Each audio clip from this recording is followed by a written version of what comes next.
बिस्मिल्लाहिर्रहमानिर्रहीम। मैं सिद्क़े दिल से हल्फ उठाता हूँ कि मैं खुलूस नीयत से पाकिस्तान का हामी व वफादार रहूँगा कि बहैसियत वफाकी वज़ीर मैं अपने फ़राइज़ व कारहाय मनसबी, ईमानदारी, अपनी इंतहाई सलाहियत और वफादारी के साथ इस्लामी जमहूरिया पाकिस्तान के दस्तूर और कानून के मुताबिक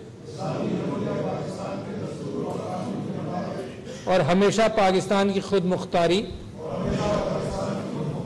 सालमियत, इस्तेहकाम, यकजहती और खुशहाली की खातिर अंजाम दूंगा कि मैं इस्लामी नज़रिए को बरकरार रखने के लिए कोशा रहूँगा जो क़याम पाकिस्तान की बुनियाद है कि मैं अपने ज़ाती मफाद को अपने सरकारी काम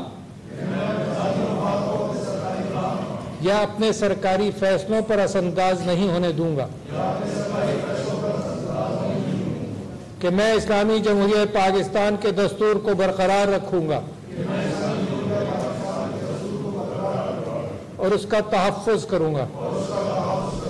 कि मैं हर हालत में हर किस्म के लोगों के साथ बिला खौफ व रियायत और बिला रग़बत व इनाद कानून के मुताबिक इंसाफ करूँगा और ये कि मैं किसी शख्स को बिला वास्ता या बिल वास्ता किसी ऐसे मामले की न इत्तला दूंगा न इसे जाहिर करूंगा जो बहैसियत वफाकी वज़ीर मेरे सामने गौर के लिए पेश किया जाएगा।